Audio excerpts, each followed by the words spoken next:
یہ پیدا ہوتا ہے کہ جو سو رہے ہیں، جو مردہ ہیں، ان کو جگانے کے لیے نرسنگے کی ضرورت کیا ہے؟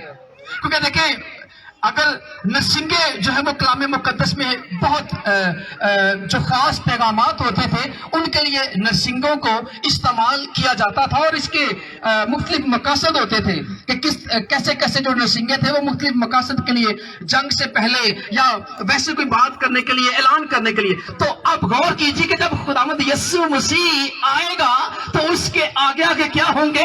نرسنگے ہوں گے، اور وہ فرشتے جو ہزاروں سال سے ہم جو مقدسین ہیں ان کے ساتھ رابطے میں ہیں، ان کی دعائیں لے کر جاتے ہیں، ان کے لیے آسمان سے تسلی لے کر آتے ہیں۔ اگر ان کا کوئی عزیز ان کے ساتھ ہے وہ فرشتے بڑی خوشی سے خداوند یسوع مسیح کے آگے آگے نرسنگے بجاتے ہوئے، اور وہ تمام ابھی ہمارے بزرگ جو ہیں آواز نہیں سن رہے، ہماری نہیں سن رہے، لیکن جب یہ اپنی زندگی میں ہر وہ ایماندار جس کے کان خدا کے کلام کی آواز پر لگے ہیں، ہر وہ ایماندار جب نرسنگا پھونکا جائے گا تو وہ کان جو آج خدا کی بات سنتے اور اس سے برکت پاتے ہیں، اس پر عمل کرتے ہیں، وہ کان قبر میں بھی خدا کے نرسنگے کی آواز سنیں گے۔ کیونکہ وہ کان جس دن ہوئے، وہ کان جس دن وہ شخص سویا، وہ اس انتظار میں تھا اور اس امید میں تھا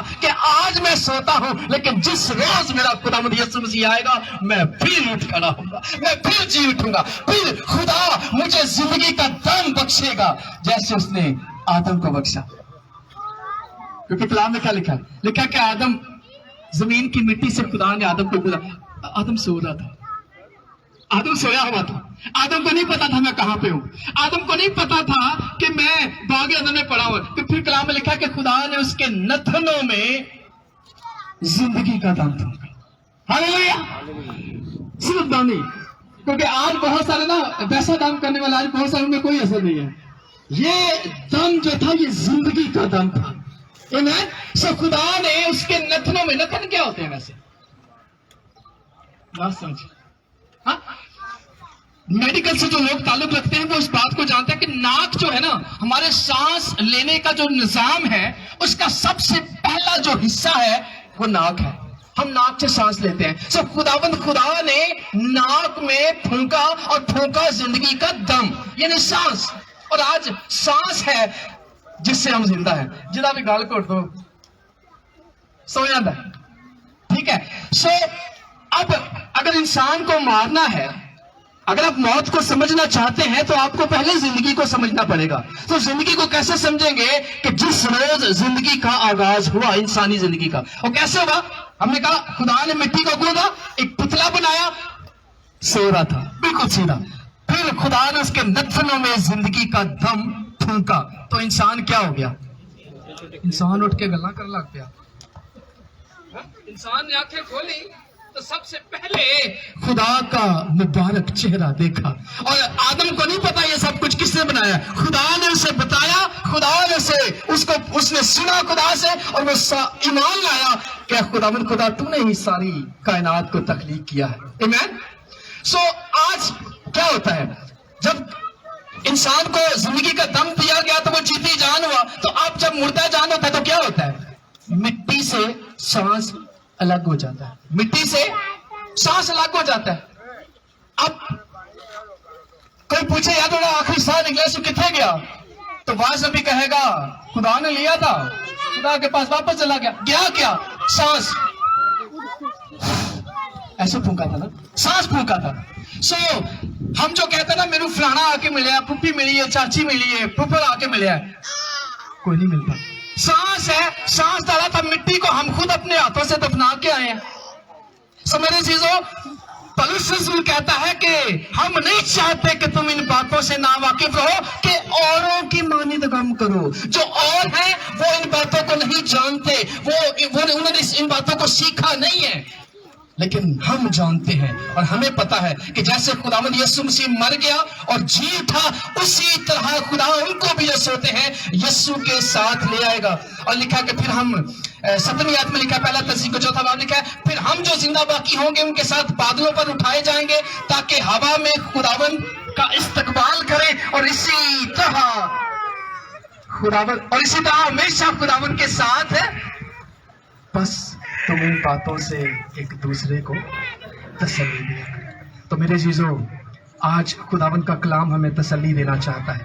اگر آج کہیں آپ کو خداوند خدا کے لیے موت کا سامنا کرنا پڑے تو ایسی موت سے کہیں جیسے اس وقت میسائیل نے کہا تھا، عزریا نے کہا تھا. انہوں نے کہا ہے بادشاہ اب تک جیتا ہے، اس عمر میں ہم تجھے بتانا چاہتے ہیں کہ ہم تیرے معبود کو سجدہ نہیں کریں گے، ہم خدا کی تعلیم سے نہیں ہٹیں گے.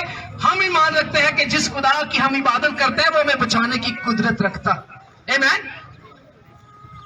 جب ہم کلام پر ایمان رکھیں گے نا تو پھر وہ کہیں گے آپ ہمیں آگ سے سلانا چاہتے ہیں، ہم سونے کے لیے تیار ہیں، کیونکہ ہمارا خدا ہمیں بچانے کی قوت رکھتا ہے. اگر نہ بھی بچائے، ان کے اگلے الفاظ تھے اگر نہ بھی بچائے تو یہ امر تجھ پر واضح ہو جائے کہ ہم تیرے معبود کی پرستش نہیں کریں گے. جب آپ کا ایمان اس حد تک ہوگا، جب آپ رسولوں کے ساتھ متفق ہوں گے اور اس بات پر ایمان رکھیں گے کہ موت ایک نیند ہے. آپ یہ نہیں سوچیں گے ہائے اللہ میں مر گیا تو میرے بچے کی کریں گے، میں مر گیا تو پیچھے کی ہوئے گا، میں مر گیا میرے لیے منصوبے نے میاں خواہشاں کے لیے پوریاں ہو گیا. جب آپ کا ایمان خداوند خدا پر ہے تو پھر ہم غم نہیں کریں گے، نہ اپنے لیے نہ اپنے عزیزوں کے لیے، بلکہ ہم کہیں گے خداوند نے دیا، خداوند نے لیا، خداوند کا نام مبارک ہو.